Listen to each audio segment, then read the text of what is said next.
आपने इस लोगो को तो कहीं देखा ही होगा और आप में से ज़्यादातर लोग बोलेंगे कि भाई ये तो नाइकी का लोगो है, ये तो हम सबको पता है। पर क्या हो, मैं आपको बताऊं कि जो कंपनी है ये ऑलरेडी बहुत फेमस कंपनी जो कि आज भी एग्जिस्ट करती है, वहां से जूते इंपोर्ट करके अमेरिका में बेचने से स्टार्ट हुई थी। क्या हो अगर मैं आपको बताऊं कि जो कंपनी थी वो एकदम बिकने के कगार पर आ गई थी और उनके पास और कोई ऑप्शन नहीं था, और तब जाके नाइकी का जन्म होता है। और शुड वी से कि it was a blessing in disguise. क्या हो अगर मैं आपको बताऊं कि आज जो स्टैच्यूर एप्पल का है टेक्नोलॉजी मार्केट में, वही सेम स्टैच्यूर है वो नाइकी का है, शूज अपैरल की इंडस्ट्री है उसमें। तो मैंने अभी रिसेंटली पढ़ के खत्म करी है ये बुक जिसका नाम है शू डॉग बाय फिल नाइट।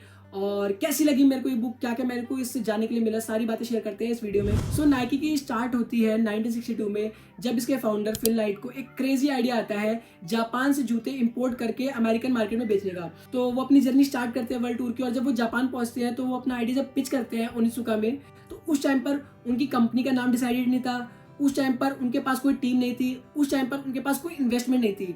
तो उन्होंने फटाफट अपनी कंपनी का नाम बनाया ब्लू रिबन कंपनी करके, उनको बोला और उसके बाद उनसे सैंपल ऑर्डर लिया। उसके बाद उन्होंने फटाफट जाके अपने फादर को बोला कि आप उनको पैसे ट्रांसफर कर दीजिए, और फिर वो वापस अमेरिका आ गए जिससे कि उनके जो शिपमेंट है वो वहां पहुंच सके। उस शिपमेंट को आने के लिए लगभग 1 साल का समय लगा, और उसके बाद से उनकी जर्नी स्टार्ट होती है। स्टार्टिंग से ही फिल नाइट का एथलेटिक्स और स्पोर्ट्स में बहुत ज़्यादा इंटरेस्ट रहा है, इसलिए उनके बहुत सारे जो फ्रेंड्स हैं वो उस सर्कल में रहे हैं। क्योंकि वो खुद बहुत खास एक एथलीट नहीं थे तो उनको ये करियर रोकना पड़ा, बट उनको रनिंग से बहुत ज़्यादा प्यार था, वो खुद बहुत दौड़ते थे।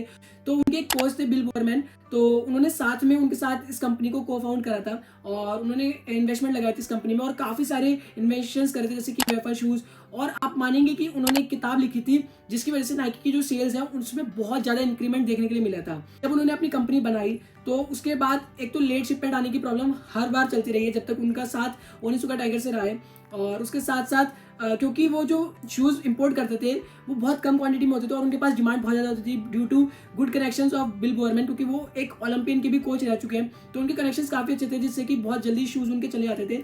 बट उनके पास इतनी ज़्यादा डिमांड होने के बाद भी इतनी ज़्यादा सप्लाई नहीं हो पाती थी और हमेशा उनके पास कैश फ्लो की दिक्कत थी, जिससे कि उनको बैंक से लोन मिलने में दिक्कत होती थी। तो बैंक के साथ इशूज़ चल रहे थे, ओनिसुका टाइगर्स के साथ इशू चल रहे थे, और एक बार ऐसा हो गया था कि उनका एक कॉम्पिटिटर बहुत ज़्यादा धीरे धीरे करके राइज करने लग गया था, जहां पर वो भी ओनिसुका टाइगर के जो जूते हैं वो अमेरिका में बेच रहा था। और उनके पास उसने एक काइंड ऑफ लीगल नोटिस भेज दिया था कि वहां पर उनको ओनिसुका से ये परमिशन मिली है कि अमेरिकन मार्केट में केवल वही ओनिसुका टाइगर का डिस्ट्रीब्यूटर बन सकता है, ना कि फिल नाइट। तो उनको ऐसा लगा कि वो सडनली उनके पास ही राइट चला गया कि वो किसी और के जूते बेच सके।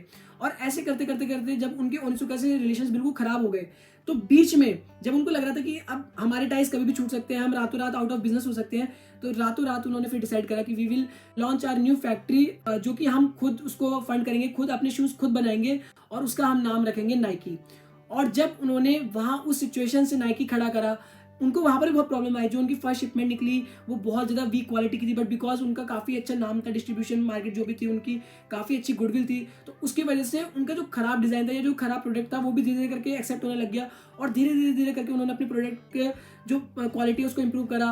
और नाइकी इसलिए बहुत ज़्यादा तेज़ी से आगे बढ़ा क्योंकि उनका जो एक एक्स फैक्टर था वो थी इनोवेशन, जो वो मार्केट को समझते थे, और क्रिएटिविटी। उनके जो प्रोडक्ट्स होते थे वो शायद बेस्ट नहीं होते थे, पर उनके प्रोडक्ट्स में एक नयापन होता था जो कि उस टाइम पे अमेरिकन मार्केट को चाहिए था, उस टाइम पे एथलीट्स को चाहिए था। इसकी वजह से उनको इनिशियल सेल्स बहुत अच्छी मिली। धीरे धीरे करके उनके जो स्पोर्ट्स पर्सन थे उनके साथ बहुत अच्छे टाइज बनते गए। It took a lot of time, it took a lot of pain. कई बार ऐसी सिचुएशन आई है कि जो कि उनकी कैश फ्लो की इशू था, उनके पास बिल्कुल पैसे नहीं होते थे, बट जो उनके टीम मेंबर्स होते थे वो अपनी लाइफ की पूरी सेविंग उन्होंने इस कंपनी को बचाने के लिए लगा दी।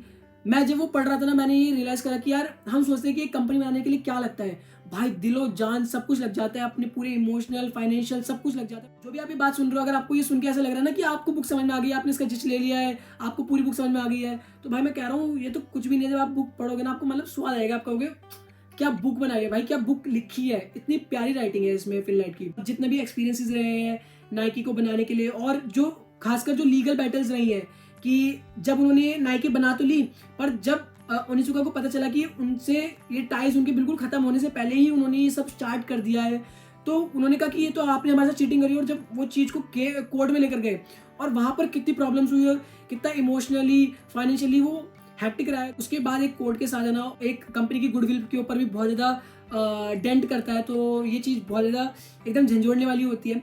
तो ऐसे ऐसे चैलेंजेस से उठकर नाइकी उस लेवल पर पहुंची जिस पर आज हम इसे जानते हैं।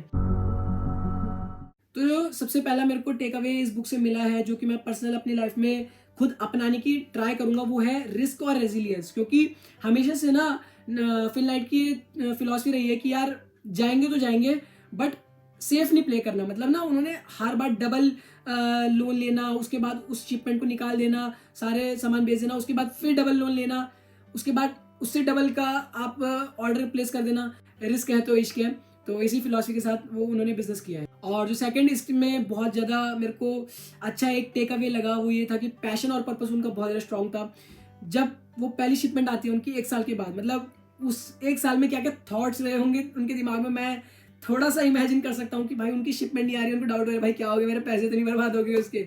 और जब वो शिपमेंट आती है और वो उसे खोल के देखते हैं, और जब वो फर्स्ट शू उठा के ऐसे अपने हाथ में रख के देखते हैं, that feeling would be unimaginable for me. क्योंकि मैं खुद बहुत बड़ा शू डॉग रहा हूँ। शू डॉग इसमें बताया गया कि टर्म यूज़ होती है उन लोगों के लिए जो कि शूज़ स्नीकर से रिलेटेड पागल है। उनके पीछे मैं खुद शूज़ बहुत ज़्यादा पसंद करता हूँ, डिफरेंट टाइप्स ऑफ शूज़, और उनको पहनना, उसमें वॉक करना, रन करना मेरे को बहुत ज़्यादा पसंद है। उसके एक एक टेक्सचर वगैरह उसको फील करना मेरे को खुद बहुत ज़्यादा पसंद है शूज़।